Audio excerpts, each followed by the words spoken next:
All right. Welcome everybody to the monthly training for June. As a disclaimer, I apologize that I haven't been announcing this before, but if possible, please have your cameras on just to encourage that collaboration and discussion, things that may happen during the training. So if you're able to turn your camera on, please do so.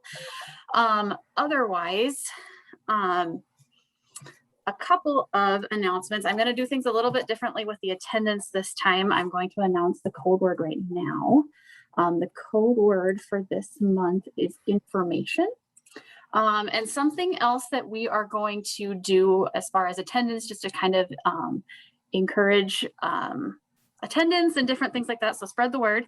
If you're on these trainings regularly and you have coworkers that aren't, we are going to be drawing for, I believe we said $25 Amazon gift cards for both the community of practice meetings and these trainings for people that attend. So if you attend either live or watch the recording and I get an attendance sheet from you as I go through and do the certificates of attendance, I'll also draw for one gift card for somebody that participated. So just a little incentive to try and increase our numbers for the training and get people participating. So like I said, if you have people that aren't participating and would be interested in something like that, go ahead and spread the word. Or for those of you that are participating, it'll be a nice little bonus for you to have that option. So we're going to start off a little bit different. We're going to have a quick presentation from our Sioux Falls District Supervisor, Vicki Nelson. If you remember from our community of practice meeting last month, we talked about working with individuals with criminal backgrounds. And so Vicki's here to just kind of talk a little bit about the process that her office uses to gather that information and how the counselors use that information when they do find out that counselors have, or not counselors, excuse me, that clients have a criminal background, just so that you guys as providers are aware of kind of that process on our end at DRS and SBVI. So with that, I will go ahead and turn it over to Vicki. Thanks, Vicki.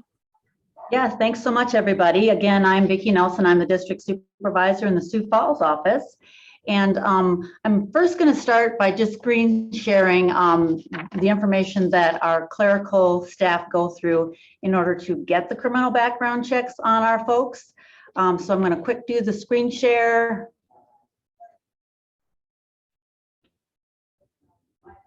Everybody able to see?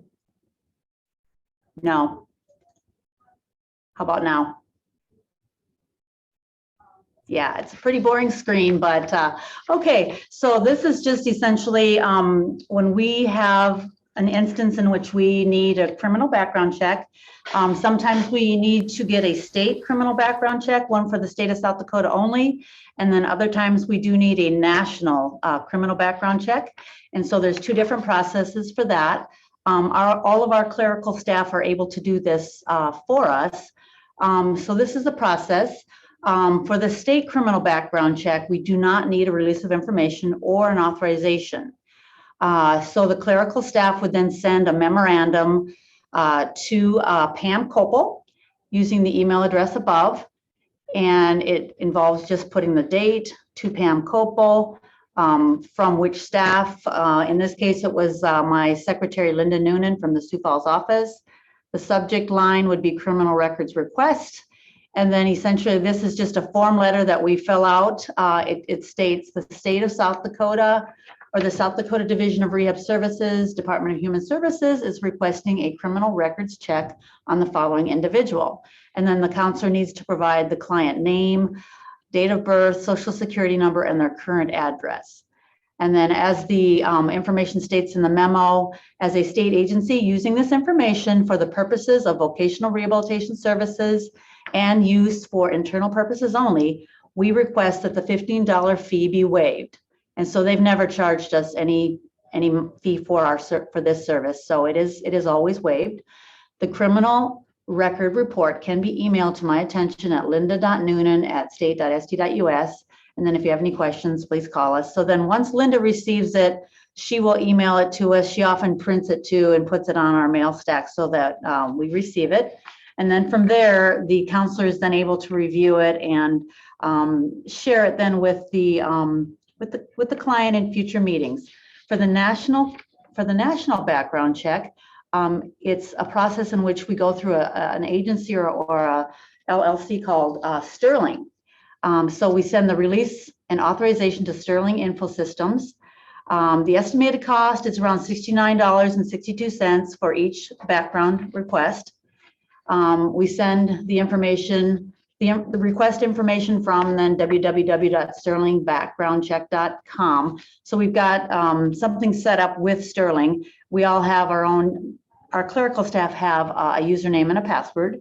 And all we need to provide to them is the full name, social security number, date of birth, and address of the client. Now, the national ones do tend to take a little bit longer. I would say sometimes 2 weeks, sometimes a little longer even.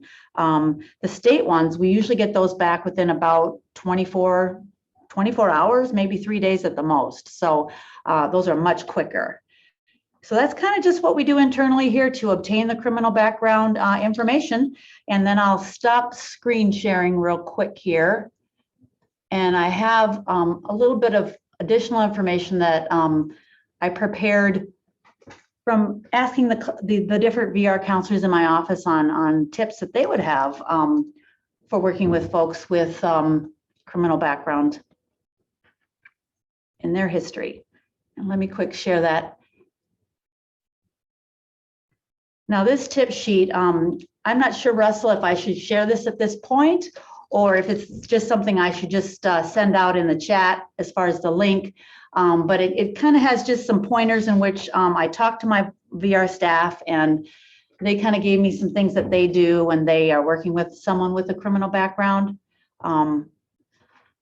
Did you want to go into your presentation and then I can just share this, or do you want me to go? No, okay, I'd be great if you would go over, if that's okay. I did want to say, so I think just share with everybody. So we did follow up with a couple of people who spoke up, mostly of providers at from the last COP.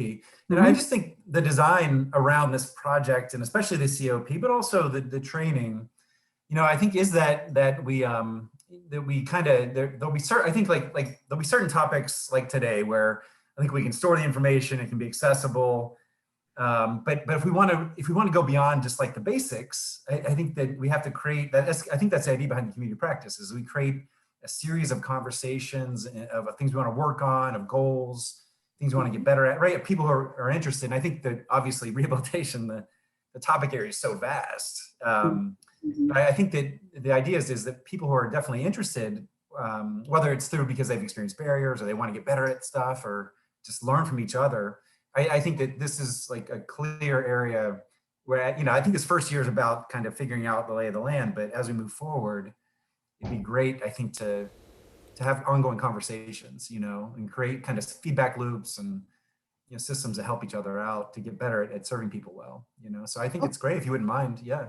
Yeah. Okay. So I'll go through these, and then if anyone does want to interject while I'm going through them, that would be just fine. Just say, hey, and I had that experience or something to that effect, but I'm just going to kind of read through them then. So here's a few tips that I received from talking to my voc rehab counselors, and I was a voc rehab counselor for 18 years, and I used a lot of these same tips when I was a counselor. But the first thing would maybe just to start out by reviewing the information that the client or the applicant writes down on their intake forms when they apply for services. In some cases, they're very honest. They put detailed information. They know the date and they know exactly what their felony was. Other times we've had individuals that completely avoid writing anything down. And we may in fact even know that they do have a criminal background from prior cases or other situations. But that's where we kind of start, is by reviewing the information that the applicant wrote on their intake forms so that we can kind of get an idea of what they're telling us. Then in some cases, the client might be on probation already or parole. And so we will make contact then with their probation or their parole officer, because they can often be very helpful in kind of giving us some good details about where the person's at in their life and, what their circumstances are. Sometimes they're in a halfway house. Sometimes they're already released into their own apartment or home with family members. So each individual maybe has a different circumstance or background. Obviously when we talk with the probation or parole officer, we do need a release of information signed by the applicant. In a lot of cases, though, the probation officer or the parole officer actually referred the individual to voc rehab, knowing that that individual on their caseload has a disability and that it's not going to be just a usual situation in getting them a job. They're going to need a lot more assistance. So we've received referrals from their parole and probation officers. So, and then when we're discussing, the criminal justice system or their criminal background with the individuals that we serve, we definitely want to develop some good rapport and discuss any criminal justice involvement during our initial meetings so that we can kind of lay that out right away. And obviously discussing it in a very open and empathic manner, because in many cases, they don't want to share. And so when you approach it in that manner, then they'll maybe be a little less defensive. Other times people want to share everything and anything, and that's the opposite end of the spectrum, but just being very open, empathic really helps out, it seems like. If the client shares information that may impact their employment in general or impact their specific employment goal, then obviously we want to discuss that a little bit more.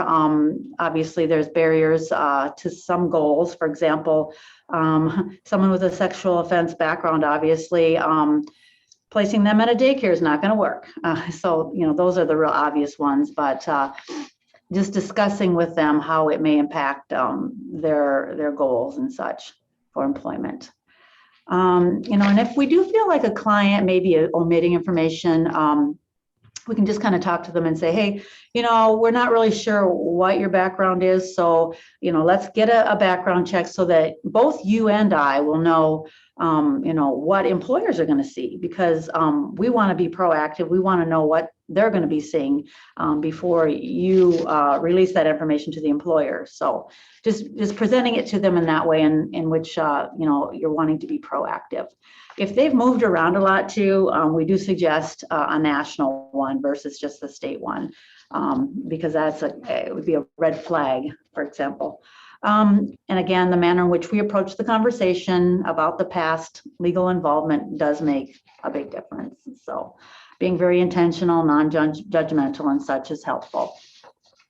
And then sometimes the client does know, like I think I mentioned this, they know all the background, they have the dates, they know everything, they can explain it to us. Other times they may have really forgotten, or they really don't want to share. I had one individual one time when I was going through his criminal background check with him. He had no memory of almost half of it or more, because I think it was, there was a lot of alcohol involved and such. And, he's like, oh, that's not me anymore, that kind of thing. But, it's good to share it then with the client and kind of go over things. Sometimes in the counselor trying to read the criminal background check, it can be really confusing. So we just suggest that, you read it carefully, because sometimes what the client has been charged with actually is not what they're actually convicted of. You read through carefully and it's like, oh, they're hard to read, but some of the charges were actually dropped, or they were allowed to plead down to a lesser charge. So they may not even have a felony, even though they were charged with felonies. So that's something to be really aware of and to be careful of. Because obviously if an individual is applying for a job and they do not have a felony, even if they were charged with a felony, but if they pled down to a lesser charge like a misdemeanor, then they're not a felon. So I've often worked with some clients on how to get a pardon for felony convictions, particularly those where it's been in their past, like I think it's 7 or 10 years where, and they've had no further charges or no other offenses. There's actually a document that they can go in online and fill it out under the state of South Dakota to get a pardon. And I've had several people that get it expunged, and it's very helpful. And then discussing with your client, cleaning up their digital record if they've posted a lot of information, maybe on Facebook or Twitter or whatever, to clean that up in case employers do check that now. So let's see, counsel your client on how to and what to disclose in an application for hire or for the interview. Obviously, being open and honest is the best bet. But again, you don't want them being overly open and honest, because some information doesn't need to be shared and shouldn't be shared, but they do need to be honest and open. And then just working with employers in our city that we are known to be employers that hire people with a criminal background. I know, for example, Millennium Recycling, Grand Prairie Foods, many of the restaurants, a lot of places that do stocking are very open to hiring folks with criminal backgrounds. So that's just kind of a few tips that I had prepared. And any questions or comments or anything, I can certainly share those links or those documents in the chat if you'd like. Yeah, if you can share those documents, that'd be great. Okay, will do. Does that process vary from office to office? I don't believe it does. I believe that's the office procedure that is statewide, particularly for the state ones. And yes, I believe, unless if any other district supervisors are on, maybe just speak up if it's different, the process that I went over in the beginning. I think it's the same. I know I've worked in criminal background stuff before, and sheriff's offices and PDs work differently, and they may request additional information. Okay. If that's just the way the state works, that's great. We can just use it and run with it. Mm-hmm. Yeah, I'll speak for the Aberdeen office that, with the person we've emailed it to over time has changed on occasion, but the process and what we get back is the same, or should be the same across the state. I know we've talked in our district too about how sometimes those are difficult to interpret. So, as far as what was dismissed or not, or how it all ended up. So, sometimes we'll even have to seek some clarification on that if our client can't recall, or we can't quite decipher a series of events that may have happened, but we should be able to get what we need for the most part.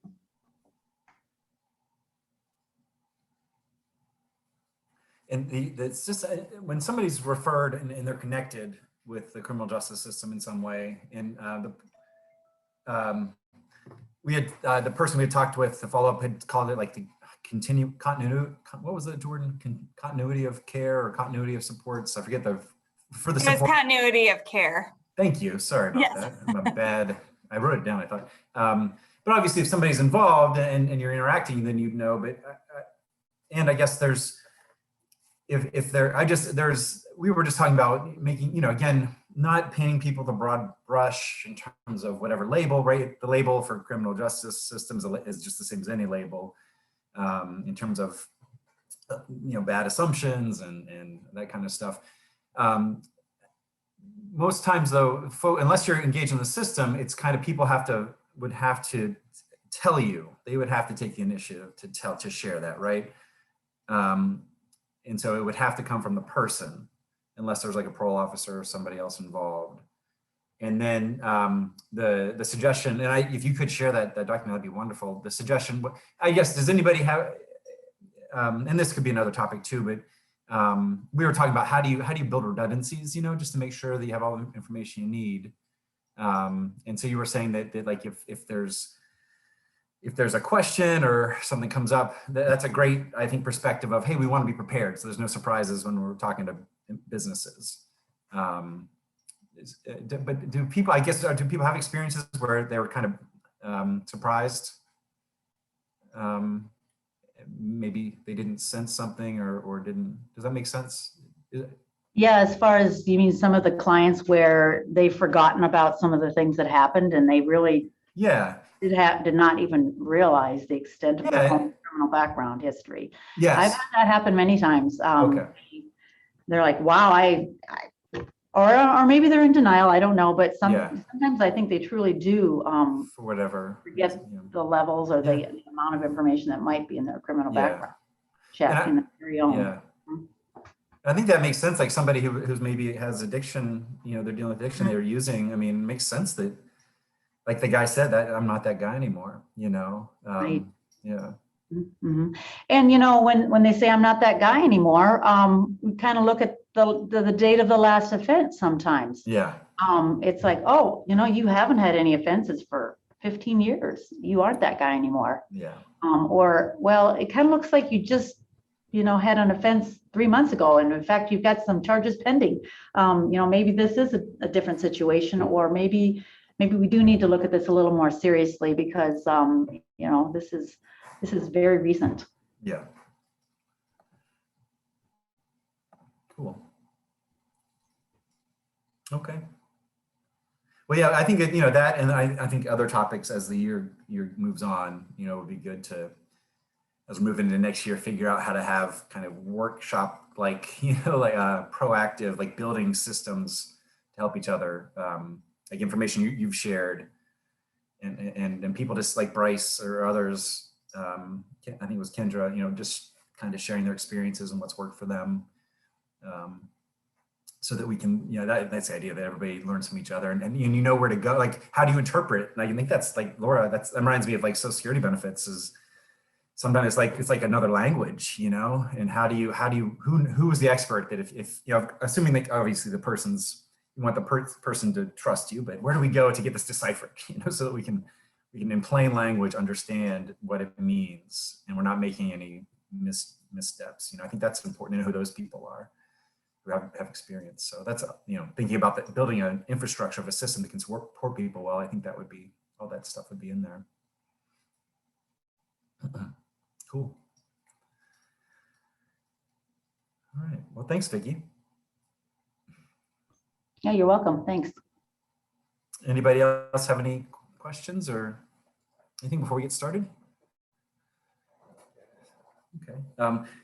We'll switch gears here. I am wanting, roughly, it seems like maybe a third or a little less than half of people have their cameras on. So again, I don't want to be a scold, but I do want to have people participate as much as possible in today's stuff. So I'm gonna, you know, I typically just leave it open on some of the questions I'll ask for kind of people to talk about or type in. We have a couple exercises where people will need to share, but you know, because with Vicki's stuff, which is wonderful, we probably won't get all the way through the stuff I have today with the exercises, but it's okay because we have I'll be talking about job analysis. That's kind of where we're headed, and we have a training coming up in August that's just focused on that. So we'll talk about it kind of overview today and look at it deeper then. So okay, hey Bryce, I just do you do disc golf? Your background there? Yes, sir, I did. Did you see like the greatest shot of all time happened over the weekend? Yeah, that was pretty spectacular. Okay, so like watching that's like, okay, I don't really get it, but people were going nuts. So It's like a hole-in-one in regular golf. It doesn't happen very often. Okay, cool. So I advise everybody to check it out. It's just it's pretty spectacular without understanding the full context. I can't appreciate it as much as Bryce did, I'm sure. But okay, all right. So let me pull up the PowerPoint here.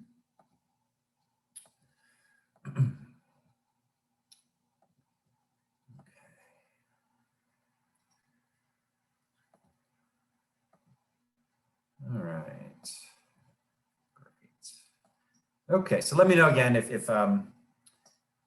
you can't see it, or if my internet was a little bit wacky this morning, but it's been fine since about 10 o'clock in the morning here. So okay, so today we're going to look at job development, particularly job matching.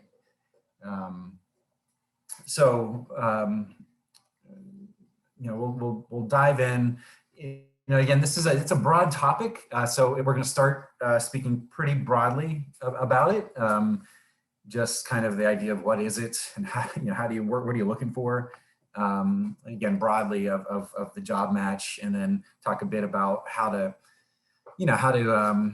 find the information you're looking for there, and a bit about how you get to know a person, how you get to know a job, and then look further at kind of the particulars of the job analysis. Is kind of where we're, you know, and it's a broad term for as well how do you get information essentially, and then as in the other ones, the other trainings, I do want to encourage participation. I will be asking people to share.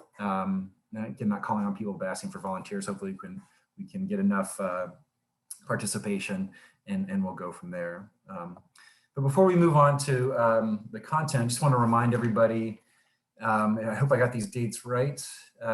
Pretty sure I did, that the next community of practice is July 22nd.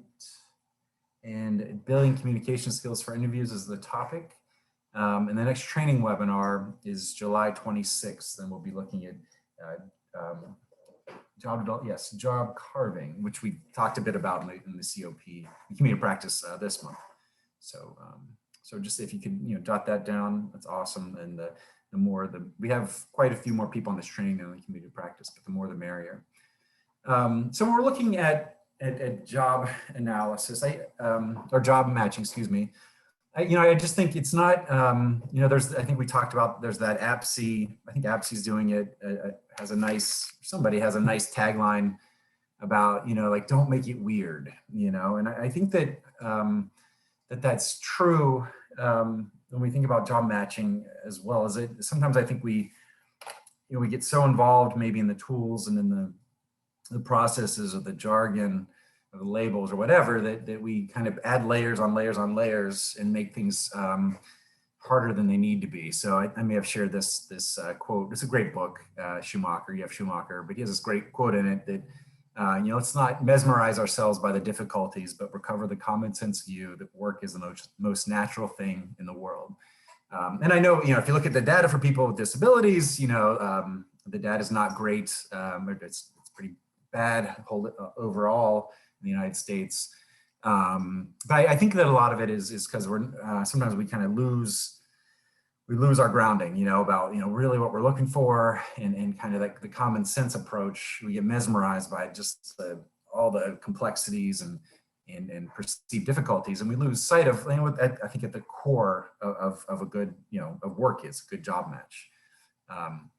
So I wanted to ask everybody, and folks can, if you wouldn't mind, type it in the chat. But I wanted to ask people, how do we know when there's a solid job match? What are the indicators? What's the information that we're looking for the job match? How do you know if you're on the right track or if you're getting close to that? So, I like, if you think of the job match is essentially, I think it's it's the holy grail, of our work, right? I mean, that's what we're all searching for in the work, and then in our lives, of course, with employment. We want something that fits us, right? What are some of the information, some of the indicators that you're looking for in your experience? Okay, mutual interests. Could you explain that a little more? I'm sorry to pick on you, Adam. No good deed will go unpunished. Yeah. Yep. So just like having that person that is interested in that employer first and foremost, but then also with that employer being interested or open to the possibility of hiring somebody else, kind of thinking outside the box and saying, hey, let's go ahead and give this person an opportunity to grow and to gain success, and to also allow our business to be successful, or to have kind of that new principle of like, we're going to be including all different walks of life. Cool. Great. Thanks, Adam. Okay, cool. What about, I'm going to pick on, what about M. Gleason? I'm sorry to not know your first name there. You wrote that the client enjoys the job, and it looks like you're going to finish the sentence there. My question is, before the job starts, like how can you know? You can't really know if the client enjoys the job yet because they haven't had it yet. Can you, M. Gleason? Sorry, your screen name.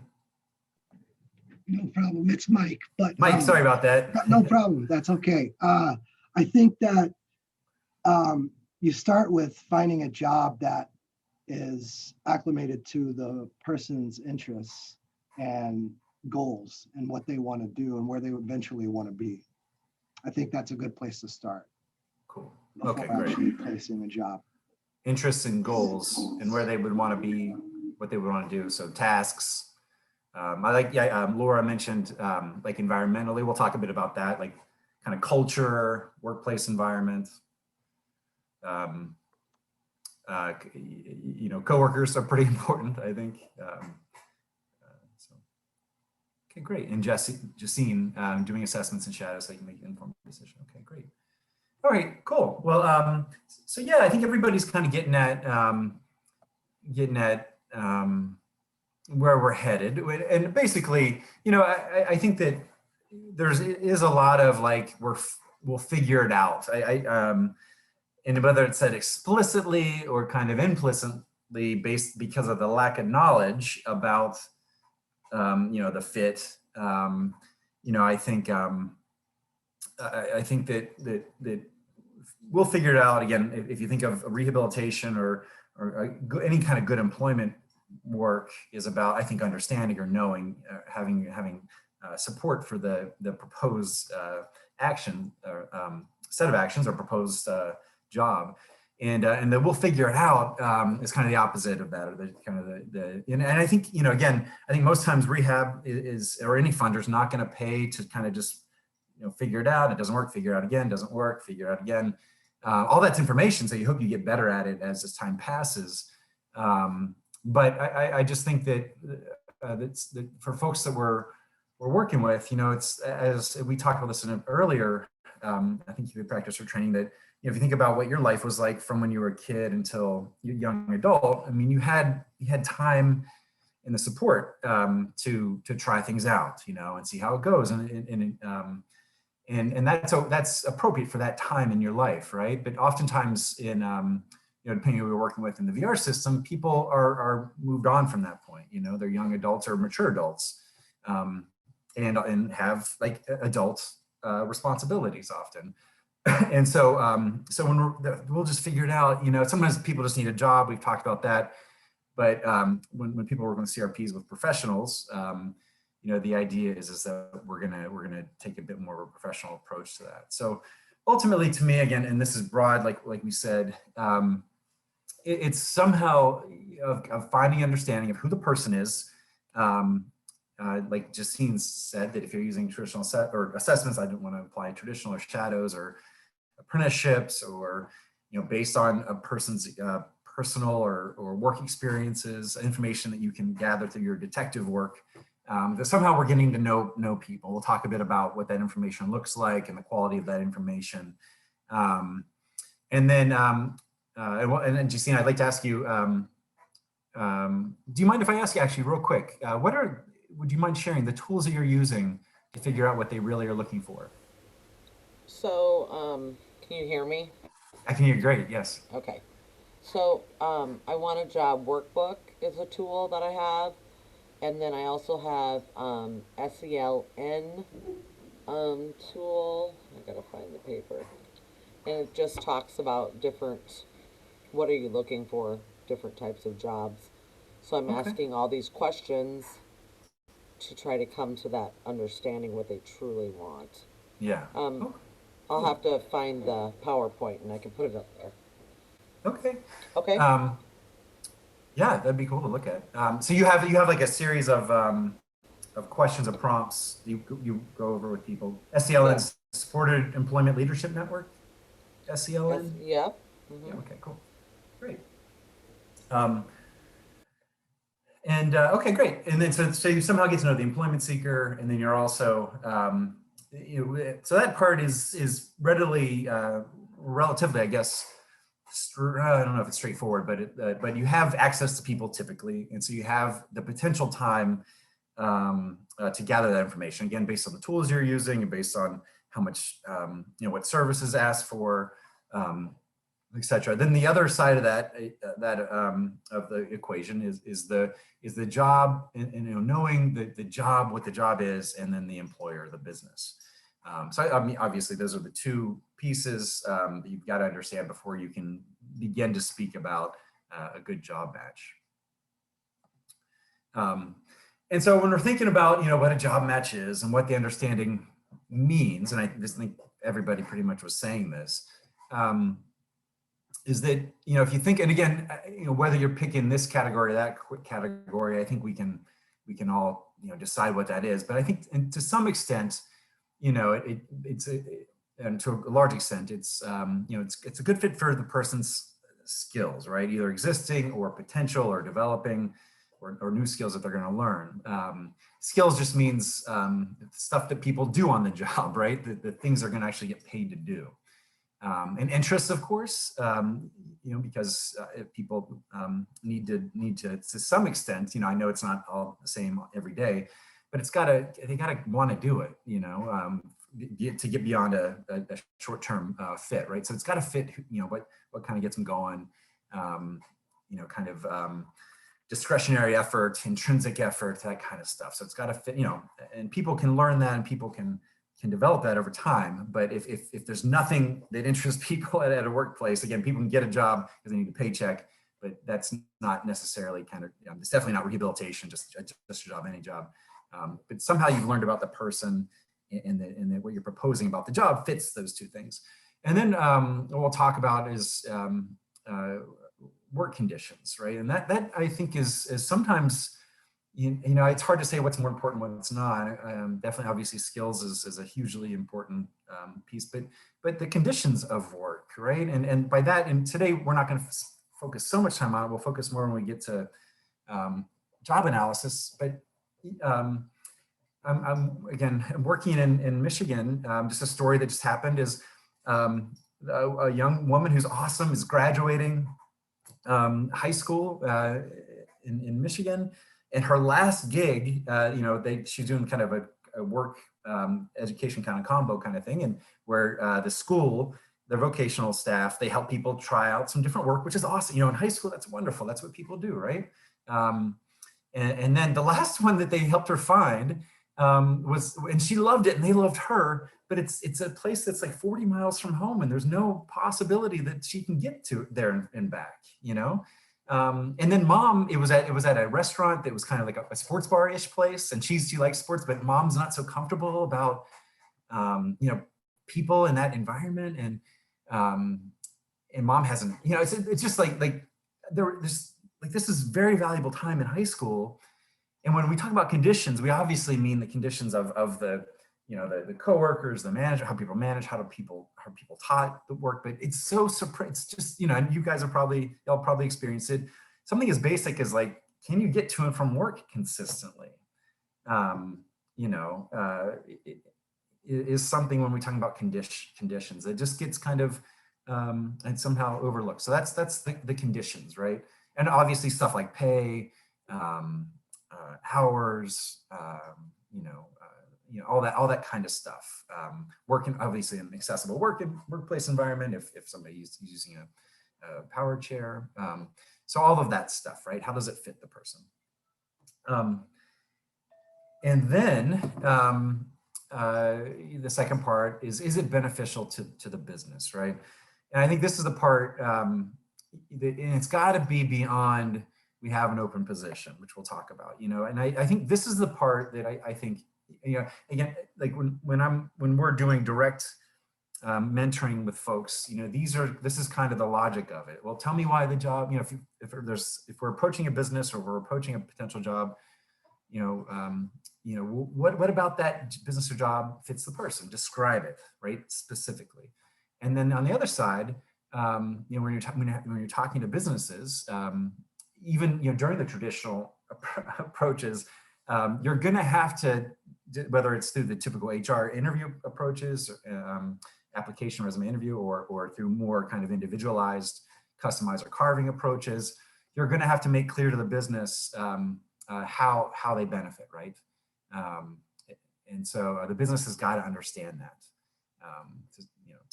to in a way that can be described. So, and again, the basic, fills a business need. Again, more than any, what we mean is not, well, they're hiring, you're just an open position. That's just not, we just find like, just in terms of longevity and quality match, we're going to really have to, I know we're experiencing that now all over the United States. Well, if you're breathing, we'll hire you, and I know in human service, that's kind of a joke, an old joke that we just need a body to fill the shift, right? But we those of us that have been around that, so we understand that it's just not, it doesn't feel right, and it's not a good solution to good hires, right? Either for our agencies or for businesses. Okay. So, and again, that's for sustained match, right? We need evidence beyond, because they're hiring and because we have an opening, right? So, and this is a kind of a meme. It's a bit essentially about, it's kind of makes fun of these questions, but also from both perspectives, but also understands that the point, about of any good hire, some form of especially if it's a competitive hire, or most especially if it's a carved or individualized, customized hire, is some form of differentiation. Some form of standing out, right? And so just get beyond what can you bring to the company. A new employee, right? It's the Lego guy. Great. So in general, that's what we're looking at, is obviously the person, the business. So when we're looking at the employment seeker, we're trying to get a business, or trying to convey to a business why they should take that person on. There's a few things that we should be aware of.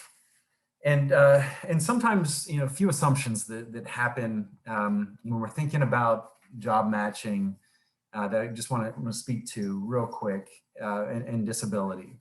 And so, when we think of job tasks or types of jobs, there are the three assumptions that come up are assumption of type or nature and duration. So there's and I just you're in any kind of individualizes like every other word in the Rehab Act, and this is to differentiate between, well, there's certain type of tasks or duties that fit better for people with disabilities, right? And I think that sometimes that's the bagging or stocking, shredding, or we talked a bit about the rolling silverware during the last COP, greeting.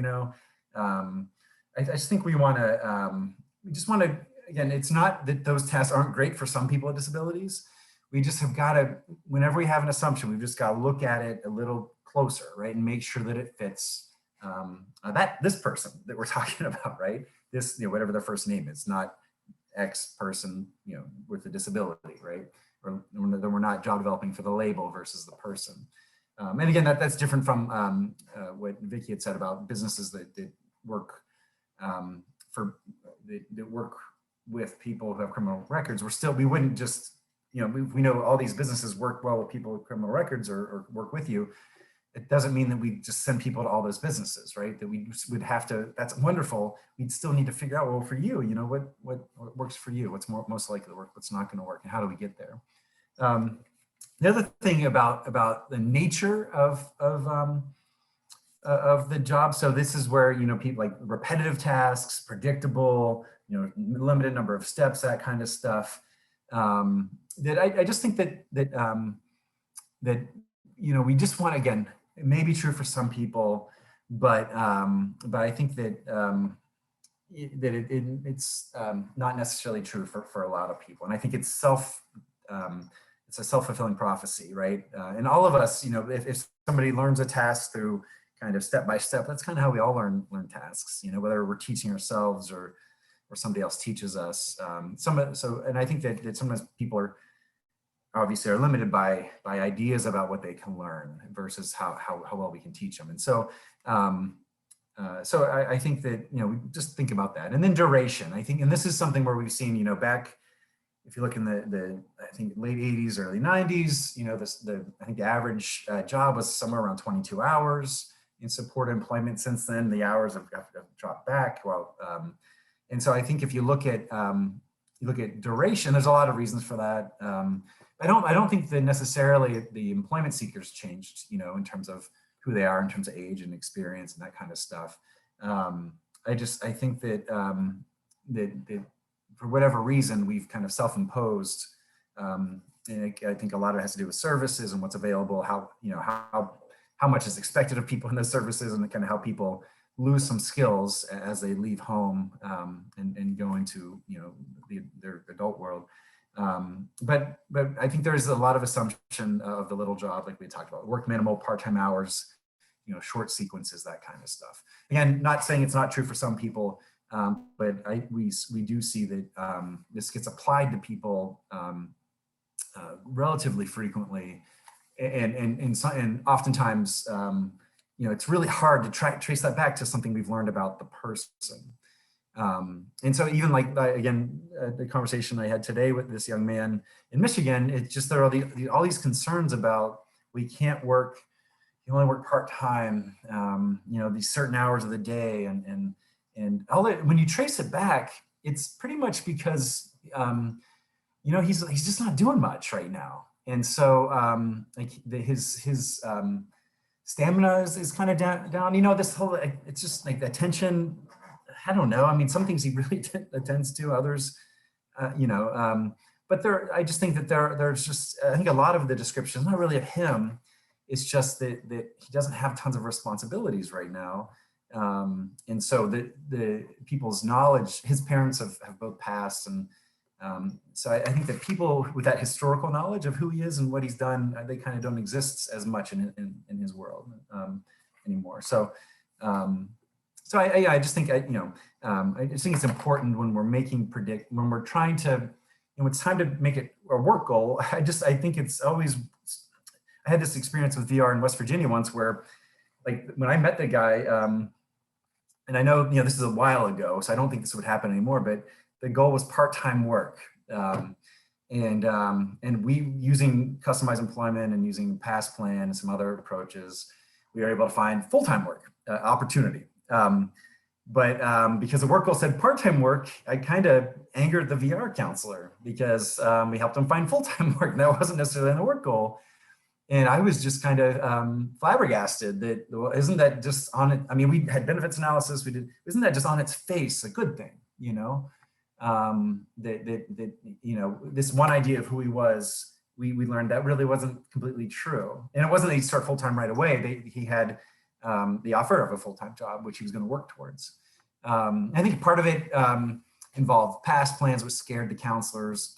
Counselors in West Virginia at the time were doing some weird stuff, like advising people to keep their benefits at all costs without even looking to kind of see, like, you may lose your benefits and I can't help you anymore, that kind of thing. And like they didn't really understand about, and a lot of people don't understand WIPA or the benefits counseling. So there's a lot of fear happening. But after, at least there was a time when you could try it, experiment, and you can always go back to kind of where you're at now, or even part-time. But people got caught in that idea of who he was. And it was a real tough situation when I thought, like, who could argue against full-time work? Like, what's the argument against that? And it was just because I think it just hadn't been thought of as possible at the time. And people were stuck there and couldn't get out from that. He was kind of locked into that idea of who he was, and we had a hard time, and we had to involve CAP and other people to get him out of that and just amend the plan, and like, saying, well, it's not possible. The business owner is telling you, like, I wrote it down, they'll talk to you. We're going to offer it. So I just think that that's the power of those assumptions, is that when we had real life, we had real information in front of us, and then we had this idea of who he was, a label, people chose the labels. It's very, does anybody see that? And again, not the story I told necessarily, but does anybody see those, like, suggestions, like greeting? Does that still come up? That still come up. I'm seeing it a lot, is like, you can be a greeter. And I don't even know if those jobs, like here, the jobs don't necessarily, those don't really exist anymore. They're more like, the greeters here turned into like loss prevention. They expect you to call the cops, and so does anybody experience, does anybody have a story or something they could share where you're still experiencing maybe some of that, where people are getting pigeonholed a little bit? Dishwashers and janitors. Yeah.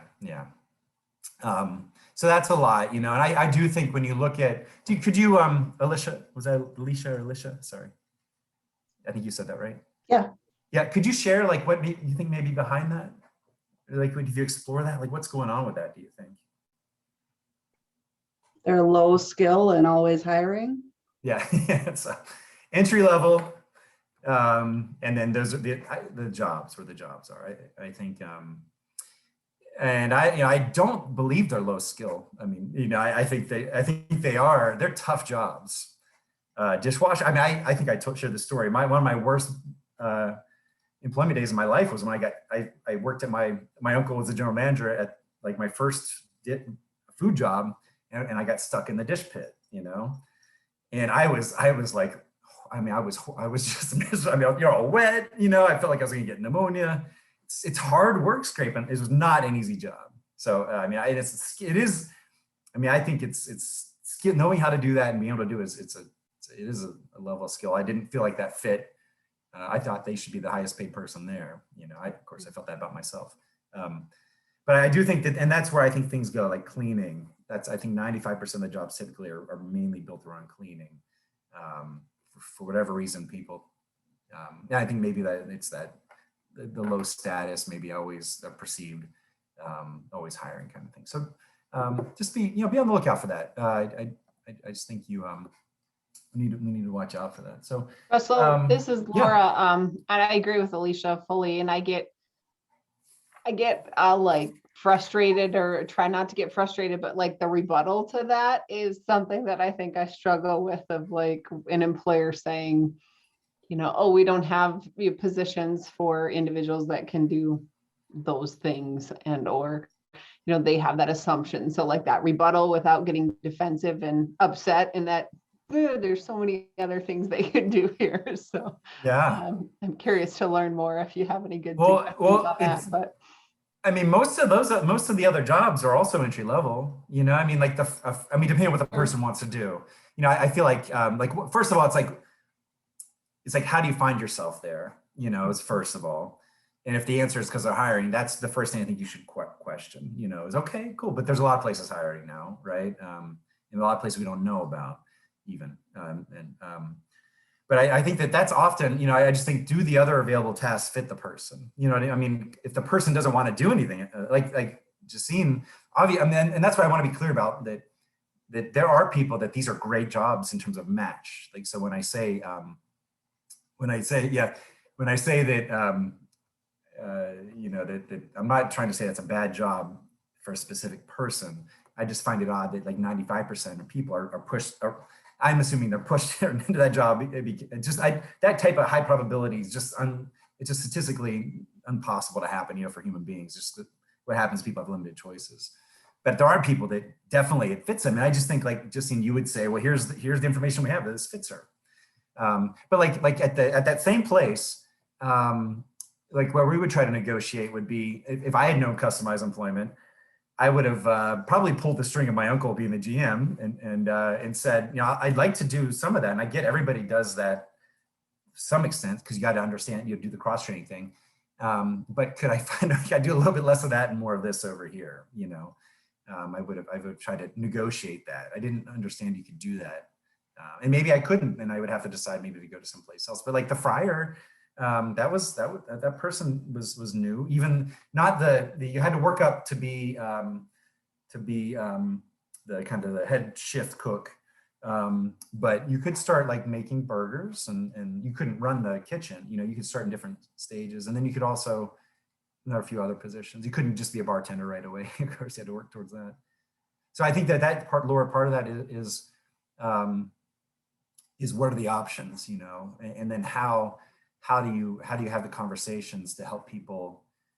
So if they say we have no other positions, I just, you know, is that, again, like you say, like you can't, how do you interact with them in a way that's respectful, you know, but maybe questioning their premise. We had recently a business, I think kind of a corporate business, and I don't know if you've heard this, but they've said, you know, they told somebody that there can be no job coaches there, you know, ever. And I'm not an expert in the ADA, but I'm pretty sure that to make a blanket statement like that, it's not justified on a business need, or, you know, what do you call the ADA is what essential functions. That's the ADA's response. You know, I'm pretty sure that's not quite not going to be kosher. But so I think that some of that information will let you know, is this a business that you can work with? And I think that also comes back to match too. Could you describe more, Laura? I'm sorry, the feedback you're getting from businesses, like when they say. no, I mean, you gave a couple good suggestions, honestly. So it's just, and I haven't heard it often, but it can happen where you go in and approach and maybe they make that assumption of you're assisting individuals in employment who, have barriers to a certain area. And then they make an assumption about, oh, you're talking about disability and, oh, everybody with a disability can only do dishwashing. So like their next statement, funnels back to, I don't think we have any positions that meet your person or meet your, population. And so kind of that whole kind of regrouping in that conversation is sometimes I know that does happen. So Yes. Yeah. And so what they're talking to you about in their head is an idea of a person. Right. As opposed, not a real human being. And I mean, those are the, when we talk about job development, those are the risks of job developing globally and using people with disabilities versus job developing with a person in mind. So you can shift gears to, this is not the person, this is Angela, this is Laura. Mm-hmm. Would you like to meet her? And she can show Sure. you, what I mean? Like, that's tough. It's tough. The other thing, like I think you've said, or we talked about, is that oftentimes it's us that have taught them that, like it's our fault, not you personally, but we're the ones, other people who have conveyed those messages. And so they're just doing what we told them, in the past. And so undoing that can be tough. So cool. Preliminary saying you can do X, Y. Yeah. And so that's part of it too, is like, and that's the trick behind the job description. And again, this is about deciding. So I think when we talk about job matching, and we'll talk about this, I mean, there's so many approaches to use. And I think all of them boil down to how well do you know stuff? And we'll talk about that next. And I think that the struggle, if you're talking to a business or employer and they say X, Y, and Z, and this is, I'm sorry, I'm trying to see this is Justine again, thank you. And the person you're supporting going to do X, that's I think that, or only willing, or I think that's part of the decision about what support, what approach, what methodology, what technology or tool are you going to use to support the person.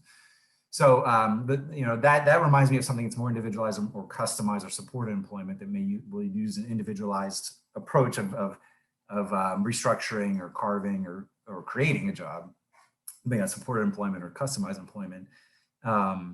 Whereas, the XYZ maybe, somebody who could do X and Y, but maybe not Z, perhaps just a bit of massaging that you can do during or maybe the whole alphabet, they can't do the last two letters or whatever. When you're doing interviewing people during the traditional way, that perhaps there's a way to massage it. I think that a lot of the feedback you're getting from businesses or employers, I think can be used to decide, obviously which businesses or employers you approach, how flexible and adaptable they are, but then also which job development and kind of assessment, quote unquote, approach you're using for the person as you get to know them. So that's just, this, if you can see that. So the first question I think is, how well is the person known, right? And I think this is for us, right? And I think obviously it's impossible. So I say very well known, and that's within a context of understanding that most people are going to be strangers to us when we first meet them. And they're going through some process with a VR counselor, with other services, and with us, where we can understand them from a working perspective, right? And it's not just working. We want to be broader, but the information we have is useful for work. So I just think that's the first question. And I think this is, as a job developer, in the past, and somebody who goes out with people and talks to businesses now as a consultant, this is how I feel. So if I feel solid and I know the person, I feel prepared and I feel confident, right? I feel like Laura, that if a business is kind of, and most businesses will typically, I don't know, they're just letting you know that uncertainty, they need more information. Typically, that's what any kind of I don't know. Is most times there are people's way to ask. They're asking you for more information. they don't understand, and our job is to give them more information. And if I know the person, I can do that because I feel prepared and confident. I feel like I have the tools in my backpack or whatever to pull out. And, oh, what about this or this, or we can talk about that. But if I don't know the person, and then I feel not prepared, I feel like things are pretty chaotic because I have a hard time anticipating how I'm going to respond to businesses and employers when they talk about concerns or being unsure, don't know, right? So that's how I feel. I don't like, or I'm guessing at things, you know? And so I think that translates essentially to my competency as a professional, how well I'm going to do.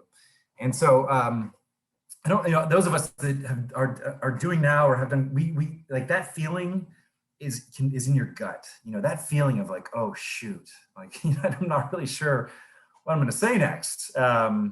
That is not a fun feeling, right? All of us probably have been there, maybe recently, you know, where it's like, oh, you know, and that's, yeah, that kind of, like, we talk about how you know, stuckness, and if you're doing more individualized supports, but we need to do as much as we can to avoid that. You know, again, we're professionals. The random chaotic guessing approach, anybody could do that. You know, I mean, just go out there and start applying. I mean, people maybe not applying that kind of stuff, but not knowing, it's just like it's like spaghetti at the wall approach. You're trying to see what sticks. And then, you know, so that's who's the person. And then if you think about too, when you're getting information about the employment seeker, you know, the question is, you know, how has the work goal been selected? And I think for different people, just like, again, when I'm, I don't know if it's a criticism or when I'm saying like, okay, dishwashing, janitor, what I'm saying is those aren't bad jobs for certain people, just as a whole, like, why are we doing that for everybody or for most people? I'm making an observation and saying, man, we need just to look at that. I'm saying here the same way is that these approaches, they can work, they work for different people, right? So, you know, if somebody's had a lot of work experience, you know, somebody spent 20 years doing carpentry work with XY with their dad, or they were helping out, they were an apprentice or whatever. I mean, you don't really need to do discovery with that person, right? Or do it in depth, necessarily any depth, like shadowing, if they've had these experiences or somebody can verify these experiences. It just depends on the person. I just think that you know, the reliability of the work goal is going to depend, and what method was used is going to depend on who the person is, and kind of what their life has looked like, both personally and work oriented prior to that point. And so, you know, we're just thinking of you know, those of you that have, I told you about I have a 16-year-old going to be 17-year-old, and she's trying to decide what she wants to do for the rest of her life in college.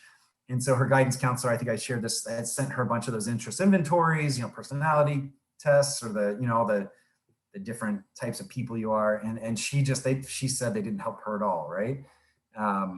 And so I just think that, and how could it? She's a 16-year-old, she hasn't lived yet, right? She doesn't know a lot of stuff. So I just think that when we're thinking about how the work goal has been selected, you know, think about, you know, direct experience, like experiential kind of stuff, real and verified, right? Probably going to be more solid. Pencil and paper, interest inventories, anything that's kind of norm referenced or standardized, you know, not quite, you know, could work depending on the person, but they tend to be abstract in terms of ideas, you know, their conceptual, their concepts, their approximations of real things based on people's words, and maybe there's some cool video you can see that's better. But it's hard, you know, I just view them as like unverified. And sometimes it's hard to know if it's true or not, or if it fits this person. Again, may work for some person, but does it fit this person? And then just the logic of you know, about the employment seeker, right? I just think the best choices are going to be built on preferences, and those preferences are going to be built on experiences. And so I think when we're getting to know people, you know, and how the work goal is selected, I think, you know, as a CRP and as a vendor, or as a VRC, you know, I just think there's some things you're probably going to want to look at a little bit, you know, when you're trying to help the person. And then if it is identified that you need to get to know the person more, I told the story about the guy I met, and like within 5 seconds probably in the VR office. You know, I think working out in farming, or in like farmhand or something was a goal, and like 2 seconds, like, hey, so you want to be a farmhand? I don't want to work outside, you know. And so, you know, and then he had pretty specific reasons why he didn't want to do that. And somehow, again, people are busy. It's a big system. Just, you know, when you get to know him, he can tell you a lot of stuff, but things got missed somehow. And I think he took like the ONET something back then. I don't know if they do that anymore, but but so if you, so we identified, oh, maybe we just need to spend more time doing some other things, figure out maybe more accurate work goal. And so, I just think that if you do identify, well, we need to get some more information, maybe again, discovery, which we've talked about a bit if you've been through customized employment. I think it's definitely the most, I think, powerful way to get the most understanding, but it's not meant for everybody in every situation, right? It's a pretty, I don't know if intensive is the right word, but you start at the person's home, and then you go out from there. So that can be pretty, it can take some time, a little bit of time, and just depending on how much you know about the person, you may not need to do that. And that's on one end. On the other end, more like standardized testing, which again could work for certain people, but I think you're going to get the least understanding because it's again built on the abstraction, kind of unverifiable information comparison kind of stuff, which again does work for tons of people. But the more unique somebody's life experience is, the less those kind of standardized approaches are going to be accurate. Okay. Great. Okay, great. So here's, I wanted to do an exercise. This will take a little bit, but I just wanted, so when we think about what we're looking for with people, we're thinking about the match, right? And again, like, I know I know when we did a project in Ohio, and I remember the workforce, like they had this phrase they kept using, which was, they would say demand facing. And so that was the workforce system. So they had a hard time, and that's for everybody. They had a hard time really looking at things that weren't demand facing. But demand facing, they meant like, who's hiring right now? What are labor trends, right? And so when you had to really justify a lot of what you were saying we should do in terms of job development and other things through that lens. And so sometimes it's hard. The individualized stuff maybe didn't fit a demand-facing industry right now. It's kind of tough.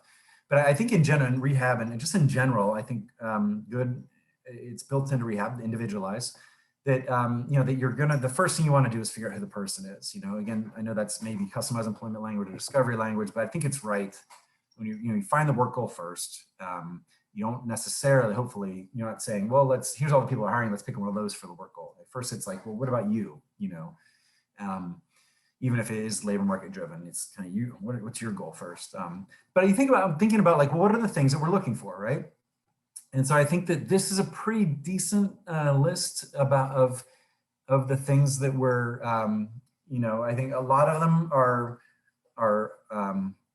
well, number one is not necessarily the most, our evaluation systems don't necessarily catch that, So like if somebody's mom and dad are important in their life, we don't always figure out what's mom do for a living, what's dad do for a living, what relationships do they have, right? It's not necessarily our approaches, traditional approaches aren't necessarily looking at that. But the rest is pretty, in terms of what personal experiences have you had, work learning experiences, obviously the positive stuff, personal attributes, skills, tasks, et cetera, et cetera.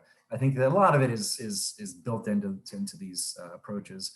But I think in general, this is kind of, if you want to think about, well, when I'm trying to know something, if there's any gaps, I'm thinking about a job match and how, what we're learning about a job fits in with what we learned about the person. I think this is roughly a good mapping of it. Of course, I had the 10 what else, which I'd like to ask folks.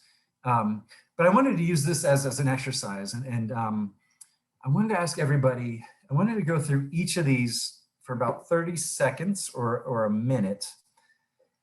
And I wanted to ask everybody who's on this to think about the job they have now, okay? And we're gonna make the assumption that the job you have now fits you in some ways, right? That hopefully none of you are in a completely horrible job match and you're just miserable. And of course, if you are, you're definitely not gonna be honest about it. So that's cool, I wouldn't expect that. But I'm just curious, like, I just think, and again, not that all of these things are always 100% matching, but I'm just curious, for your job you have now, like how many of these things kind of showed up as indicators that, hey, this may be good for me before you kind of took the job, if that makes sense? Like how much of this were you able to, before you took the job, were you able to kind of, based on your knowledge of yourself, we're able to kind of see in the job and through the hiring process. So I just wanted to spend, I'm gonna spend, I guess, this 30 seconds. We'll go through each, and then I'll ask for volunteers, okay? And I'll try to explain it as we go. Or actually, I'll give a minute if that's okay. So the first one, and we're thinking about match, is relationships, or what we call social capital. And that's just based on the, we know that it's not what you know, it's who you know, and jobs are gotten through leads and networking. That's often, I know that like the job I have now in Griffin Hammis, I got it because I met Dave Hammis at a training, and he blew me away, and I basically bugged him like this whole training day. I followed him around on smoke breaks and on lunch, and I invited myself to drinks with them, and then I essentially stole their ideas and wrote a grant with it without permission, but figured since I'm writing it into the grant, and I wrote them in as they would teach us stuff. I figured that was okay, and ended up being okay. But the job I have now is completely built on a relationship. So if I think about my job, that is a clear direction. And it doesn't necessarily have to be, but I just want you to think about the job you have now. You don't have to write it in if that's okay. Just hold on to it to yourself, and I'd like to ask for an example. But thank you, Justine. Was there any relationships, right, or social capital that led you, and I'll give you 30 seconds because it's not gonna take that long, that led you to the job. So just think about that, reflect about that for about 30 seconds. I don't even know if I need to give you 30 seconds. Just some time before I can stop jabbering.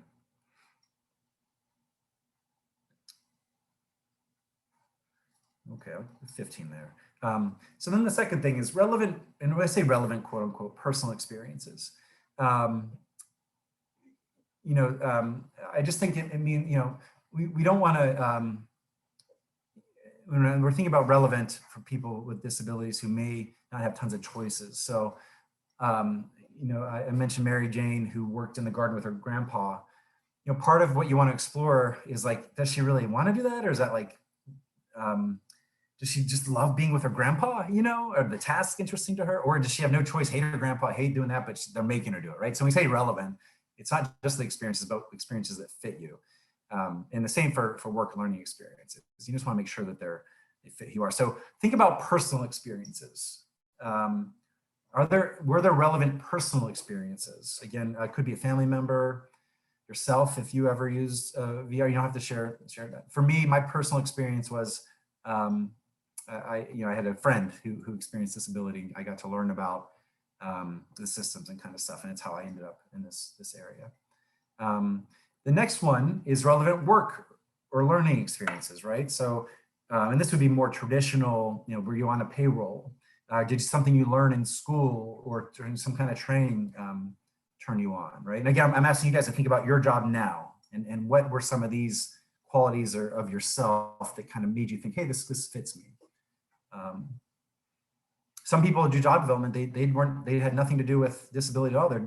I've met a number of people who are just really good marketers, and really like people, or maybe some artists who describe artists as being good job developers because they understand, they are not overwhelmed by complexity. If you think of art and trying to communicate something, kind of making something out of nothing, out of chaos, it's pretty cool.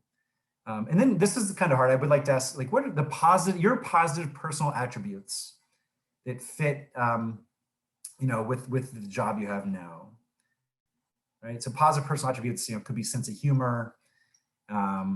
You're good with technology. Well, that's a skill more. You're organized. You're, I don't know what. For me, and it's kind of positive. I'm tall. It helps in the office sometimes. Like things that are really positive about you. You're a good listener, maybe. And then skills and tasks, right? What were some skills and tasks and that you had that made you, before you're in the job, that made you fit or think that this job fit? And then endearing, most engaging qualities. So this is kind of the marketing stuff, the best foot forward. Like, why do people, if you think about why do people enjoy being around you, and you think about that like in a work setting, what is it that you could bring, that people would enjoy being your coworker, if that makes sense? I think that's important to know. And oftentimes we struggle with that kind of stuff. What number 7 is, what was it, how could you tell like about the work culture or the work conditions or the environments? Were you able to, was there anything that you were able to, any information you were able to gain about the job prior to taking the job where you felt like that you had a hint that that would fit you? And the same about best learning or teaching methods. I don't know if you ever, sometimes you ask about what training's like, or how do you learn? Did you have any hints? A lot of trainings just, hey, figure it out. Here's the manual. If that works for you, awesome. But if it doesn't, do you have any indicators on how you could, whether or not you find yourself in a tough spot? What about supervision, best support methods? Again, thinking of yourself, micromanaged versus kind of given space, team-oriented work versus kind of individualized work culture, that kind of stuff. Or I'm sorry, in terms of what's expected from the business in terms of support, kind of matches with culture.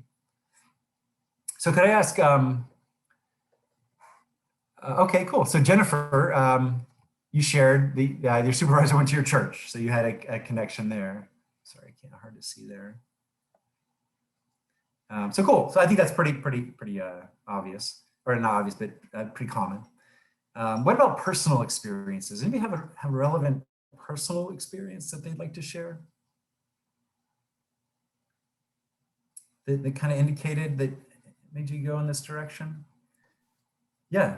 I kind of wound up at VR by accident after a bad experience. So I had a terrible practicum experience in my grad school program, and somebody, I wish I could remember who so I could thank them, said, try VR.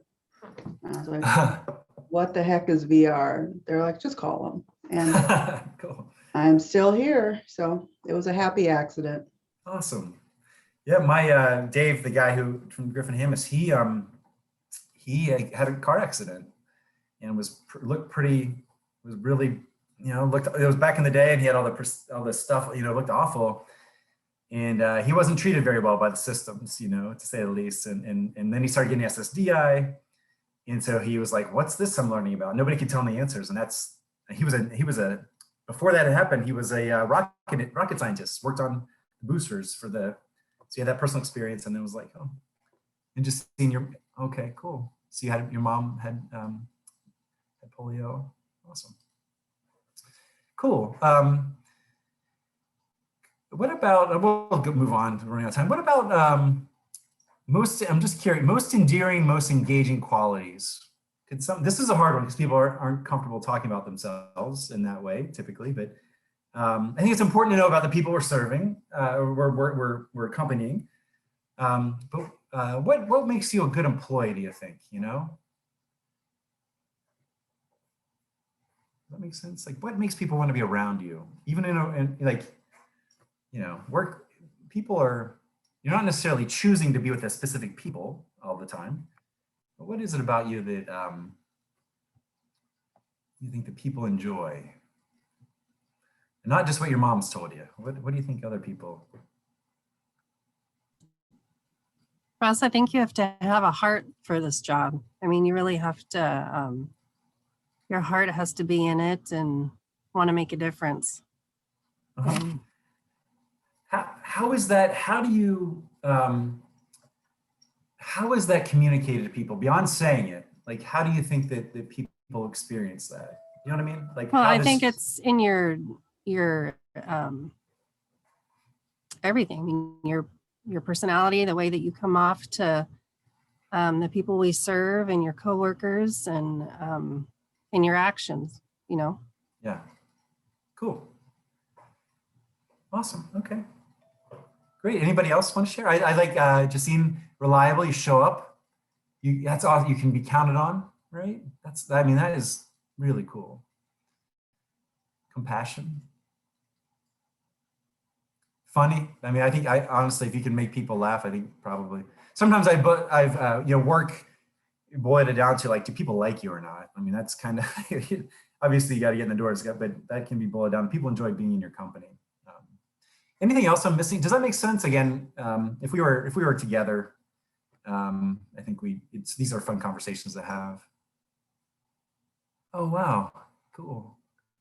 So Karina, is Ann on with us? Karina, you had a, I'm not sure if she is. She Okay. might be, but yeah, I was on her caseload since probably 2006, awesome. 5 or 6, and was hired in September 14.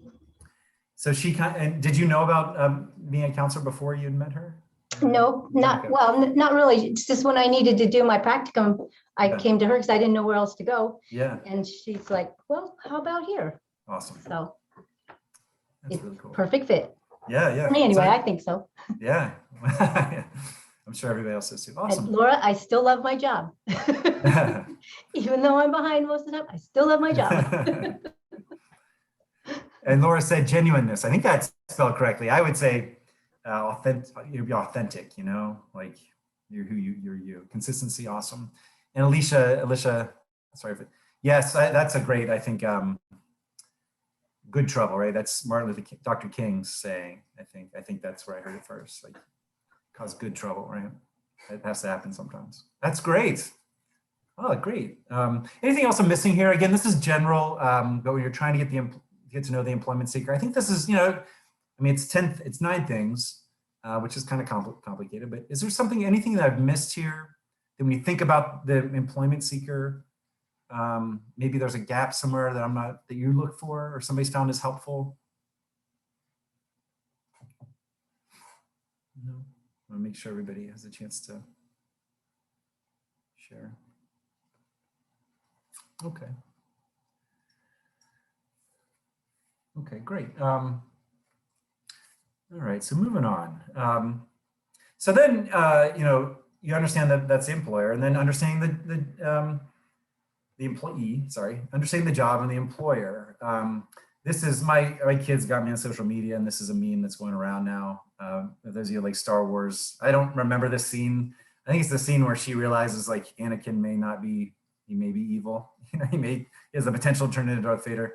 But I think again, the pays minimum wage for minimum effort, right? and there's a bit of a misunderstanding there if somebody was hired and they think minimum wage means minimum effort. But I think that understanding what the business wants is a crucial, obviously, and that's as complicated sometimes. Okay, thanks, Justine. That's as complicated sometimes as getting to know the person, right? And so if we think about, and again, I think it's just information data that you have to make the case for a match. It's based on information and data. And I like the motif of being a detective, or just you're doing research, and I mean, not in a, from you're accompanying people to learn this stuff because you're going to use it. It's not clinical or anything like that. So if we think of how much do we know about the job prior to taking the job? And again, it just depends on which approach we think is going to be successful for the employment seeker. So just like discovery, is like the way I think they get the most information, the most context to understand complexity and contradictions and not be, to figure out what they all mean, because it gives you the time and the the process to getting to know other people who know the person, mom, dad, or that they'll allow you. Just as a series where you talk to other people, go to places where that makes sense. You're going to them, and so that's like discovery versus traditional assessment in somebody's office, where you're seeing people in your environment, not theirs. Which again, not saying one's better than the other. They both work. It's just depending on how you think it's best to get the information you need to do good work, to have a successful outcome. The same thing with job development and job matching. Excuse me. Job analysis, which we'll talk about briefly here, and we'll go into more when we have the training. It's a very thorough approach of understanding the job before actually day one, right? Of understanding what the job's going to look like prior to agreeing to take the job. And again, that's how you get the most understanding. And for some people, that's going to be the best approach. You don't like any surprises are typically not going to go great, if that makes sense. So a lot of times, like if the labor market works for you and you don't have tons of information about a job, you can get in that job, figure out, do the stuff that really works for you, hold your nose at the things that don't, or if you're skillful at politics, you can ask for help or whatever. But then time passes, and then you're able to maybe adapt the job over time.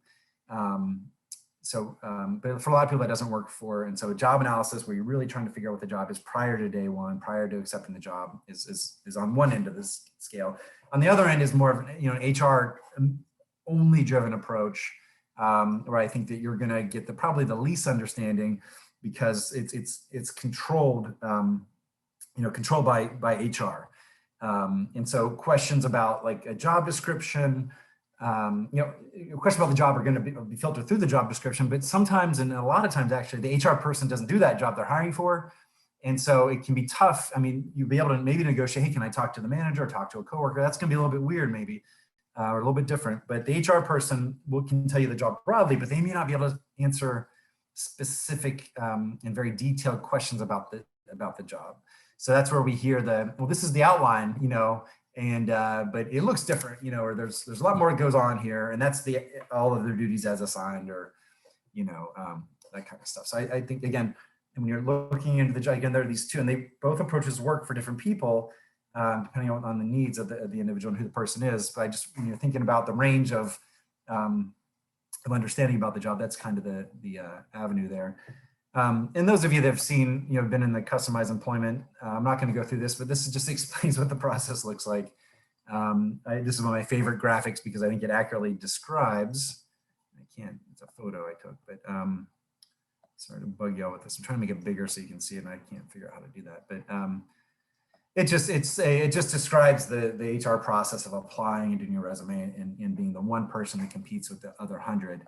And your ability to alter those processes to fit you is tough, because the questions that are asked typically, I mean, it's wonderful to ask questions during an interview, but the time's limited. The focus is on what they want to know, but you're limited by that process. And then also, I can't make this bigger. We also understand that if you're doing the HR approach and you're not able to to figure out a way to circumvent that, or at least alter it, that's not quite jiving with how most people get their jobs, right? So you've seen this before too. I also love this slide. We stole it from the Harvard Business School career development site, where they basically quoted different studies that say that 65 to 85%, I don't know why I can't expand that, so weird, of jobs are from, sorry if you can't see that, but 65 to 85% of jobs are found through networking. So they advise their graduates that they should spend about 80% of their time, that's Harvard Business School graduates, doing networking. And so just to think about that approach in terms of what works for people and how much control or power you have to get the information you need about the job, versus the job analysis or approach on one end, and then the kind of that totally HR driven approach on the other. Again, there's nuances, there are gradients, in between there. So I wanted to ask the question about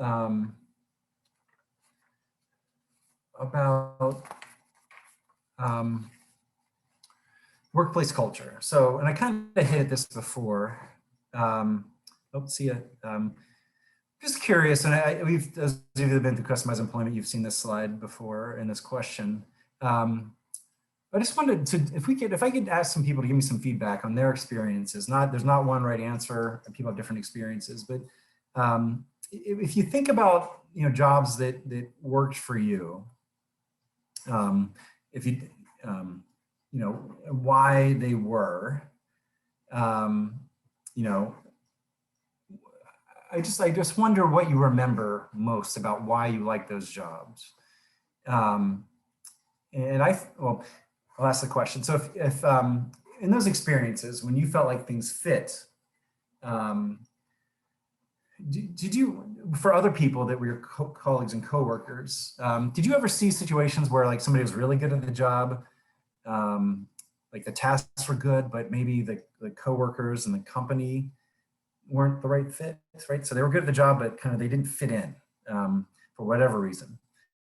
And then was there a job where you've had coworkers where the reverse happened, you know, where they weren't necessarily the most skilled person there, but they really did fit in, you know, coworkers, supervisors, that kind of stuff.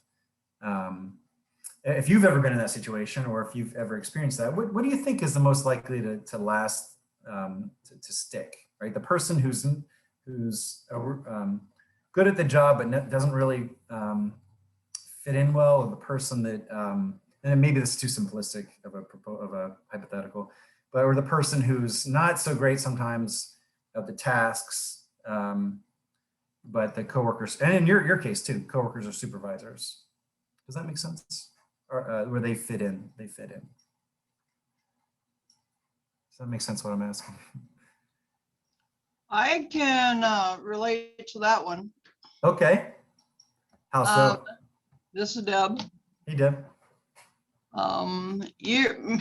Many years ago, we talked about this in our job skills thing last week, where I applied at Pizza Hut and I shadowed the waitress through lunch hour. Then after lunch hour, I was to go through orientation, start my orientation.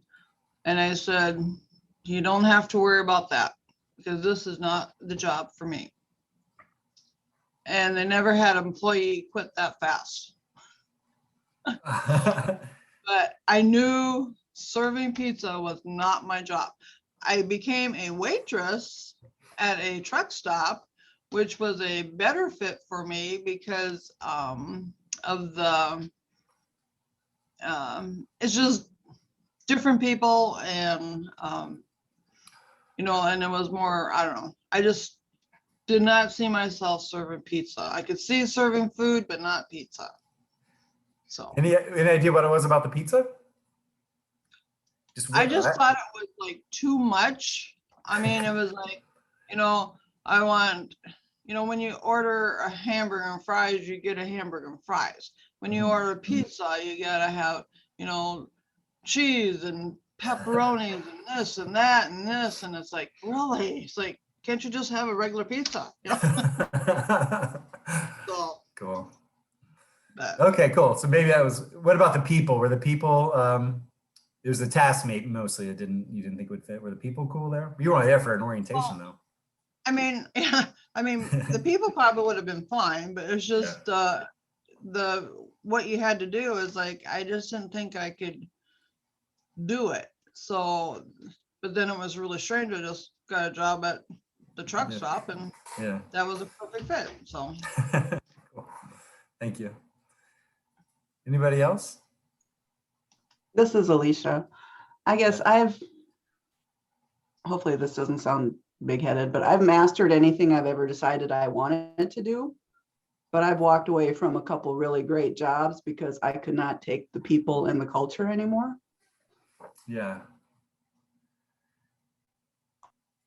I think that typically is I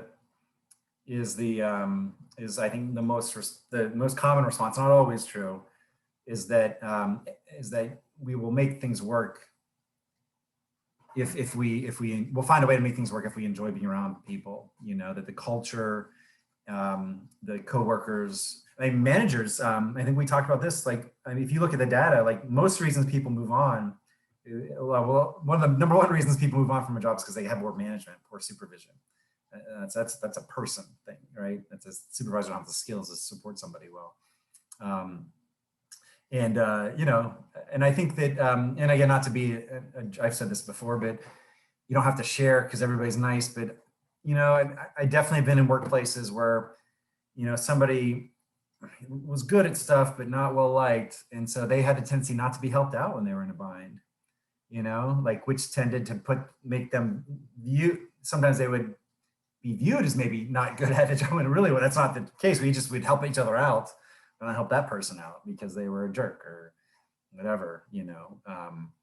So yeah, I think if you're really good at the job, if you can then somehow get to be like very powerful in that job, then you can change the culture to fit you, maybe. But if you can put up with all the crap till you get there. But I think that's true. And I think that when we look at job analysis, that's one of the first things we're going to look at when we do that, is the culture, you know, and to make sure that, you know, obviously skills and tasks and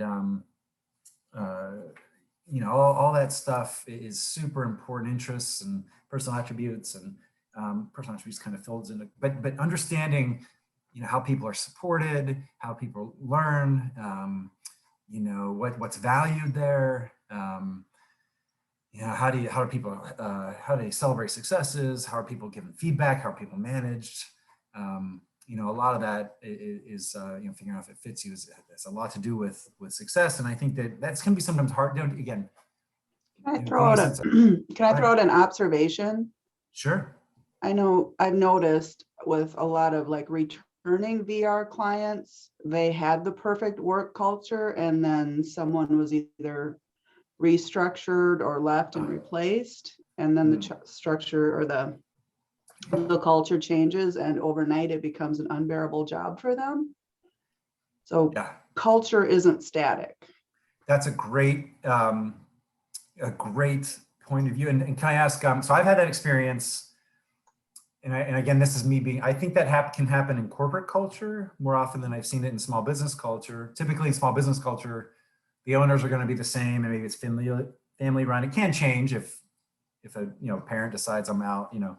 But I've had that experience. Like I call that their story. That's my TJ Maxx story, because that's happened to me like 500 times at TJ Maxx's. Where like the bottom line doesn't look good, and they bring in like you were saying, the dictator, Misty. Like they bring in the person who's just like going to make everybody miserable.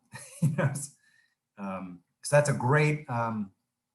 a really great point of view about cultures, that cultures are not static. They're also subcultures, you know, within, there's maybe sometimes multiple cultures, you know, within, depending on the size of the environment of the workplace.